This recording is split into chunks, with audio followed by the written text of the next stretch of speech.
buntag sa atong tanan. Ako si Ellen May Looking, Network Leader sa Unstoppable Dreamers. So karon, muproceed ta sa atong paghatag. Dili na gyud nato limtan no nga ang paghatag is also an act of worship. So karon, maghatag ta uban ang kalipay.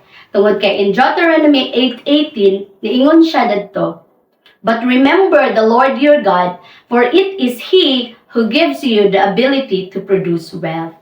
So ang tanan di ay nga panalangin nga atong na-receive is si Lord di ay ang source.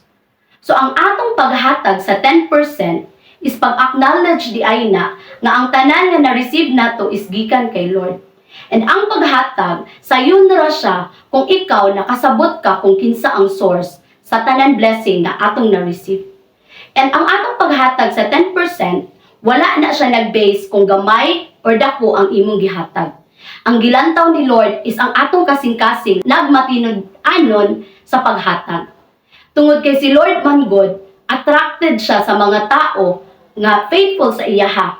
Faithful sa pag-give sa portion niya, at the same time, faithful sa pag-alagad sa iyaha. So si Lord, faithful siya sa iyang promises sa mga tao nga faithful pud nga nagbalik sa iyaha.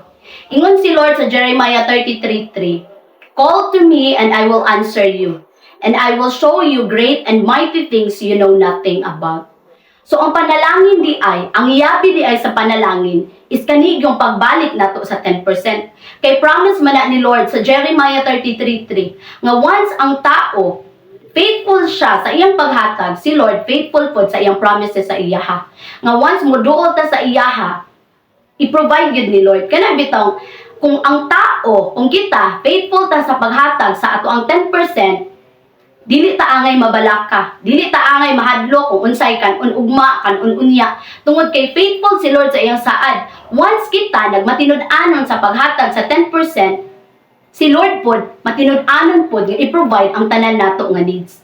Kay di ba niingon siya sa Proverbs nga, "No human wisdom can surpass the wisdom that comes from the Lord."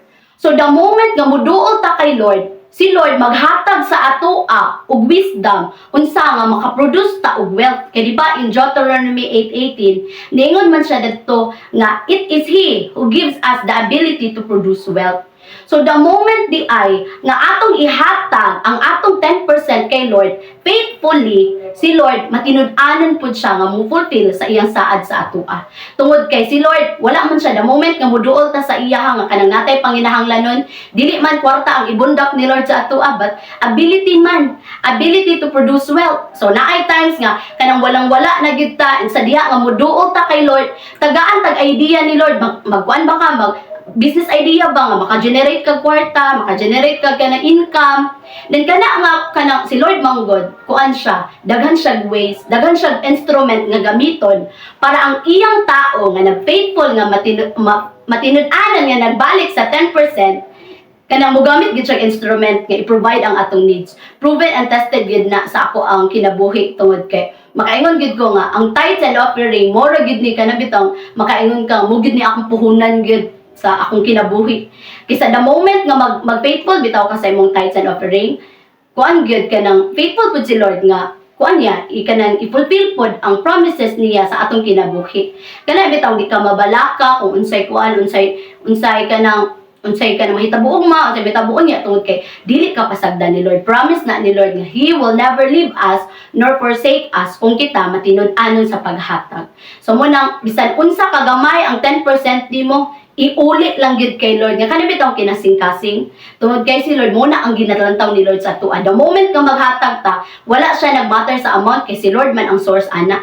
Ang gilantaw ni Lord sa atoa ang kasing-kasing nga nagmatinud-anon sa paghatag sa iyaha. So ang offering pod is imuha ng kuan, imuha ng own bitaw nga kanang paghatag kay Lord. So ang tithes is 10% man sa income nga imong na-receive. But ang offering is imo nang kinasing-kasing nga paghatag. Kana bitaw bisag gamay pero imo gyud gituhan Lord. Mo na lang gid siya nga kwarta Lord. And I believe Lord nga sa diha nga maghatag ko ani, you are faithful pod sa imong saad sa kuha. Kana bitaw dili ka mabalaka kay si Lord. Attract gid siya sa mga tao nga mangginahatagon. So mo nang gina-encourage nako ang tanan no nga kanang bisan pag gamay or dako ang imuhang tithes or offering, pag faithful lang gyud sa paghatag tungod kay si Lord faithful po siya sa iyang promises. Ug si Lord, malipay po mo bless sa mga tao nga kana bitang faithful nga nagbalik sa iyang portion. So moro to tanan, maghatag na ta uban ang kalipay.